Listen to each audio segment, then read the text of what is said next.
can't do a shoot interview with you without asking what the hell the whole Iron Sheik heat is about. And obviously it's squashed now because obviously he's in a wheelchair. I've seen you guys together, but... Yeah, you know, I've always liked Sheiky Baby, you know, and he's always funny, you know, just from times he's fallen out of the ring and getting his boots with the hook, he'd get the tip of his boots caught in the ring. It would be so funny, you know, he'd love to do that spot.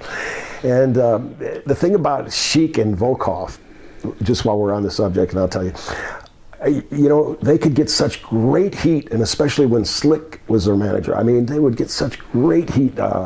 Nikolai would sing the Russian anthem, and of course the Iranian flag, and you know, the American people weren't going to put up with that, and they would get the best heat, but it was impossible to make a comeback on them. So I'd get the hottest tag, boom, the roof would come off, and you know, you punch them and they barely react, so you got to lay them in, then they get mad for you potatoing them, and you say, we'll sell them, you know, and you go to slam them and your back goes out because you got to shoot with them to totally slam them. To give Sheik an ass bump, it's like an act of Congress, you know. It's you give Nikolai a clothesline, and it's in 3 stages. It's down to one knee, and then to his elbow, and then to his back, you know. It's you know, then you got to pick them up when you should never have to pick up a heel. But Sheik used to like to shoot a little bit, and you know, being an amateur wrestler and then learning the art of hooking before hooking was cool, jiu-jitsu, that's all they taught us. You know, we'd work out with submission wrestling. Submission wrestling, exactly. You know, and from Carl Gotch, who was a tremendous submission wrestler, Hero was a tremendous submission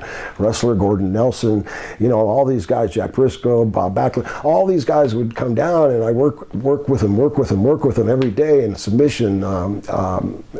Jody Simon started coming down a little bit, and some of you know, because Carl would train Jody constantly, they would work out together, and so Carl would bring Jody. There used to be some heat there, but that kind of with the Grahams, and since the Malenkos ran what that at that time they called Outlaw, it was just opposition to the Florida territory, so there was some heat there. But anyway, Jody finally, he was always a gentleman, still is, as well as his brother Dean. But you know, when you start training with these guys day in and day out, and you know, you start learning that as an amateur wrestler, you have to be careful when you're wrestling somebody that knows how to hook, because if you like tight waist them, you know, they're going to double wrist lock you. You know, it just, every time you grab them somewhere, there's like a counter in submission. So I learned submission, and so Sheik used to like to wrestle and shoot a little bit at the beginning. You know, we'd wrestle, do sit-ups, we'd grab a shoot hold once in a while, and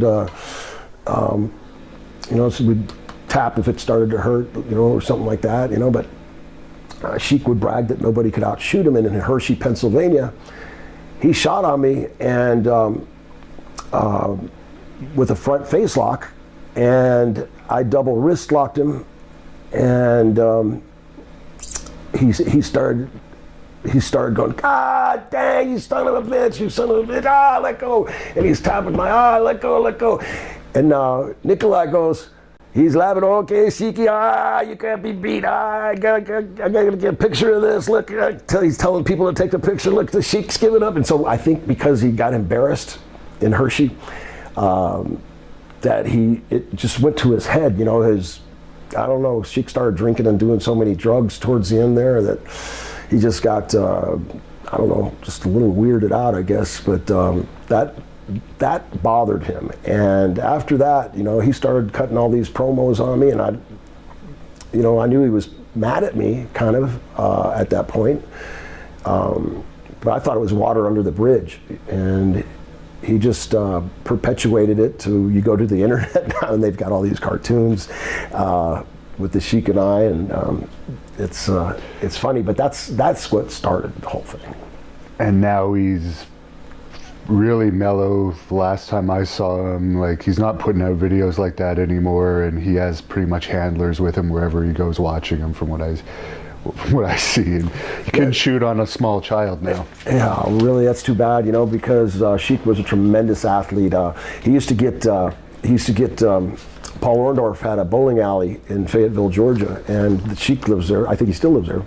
Well, I don't know where he lives, actually. That's where him and Carol lived.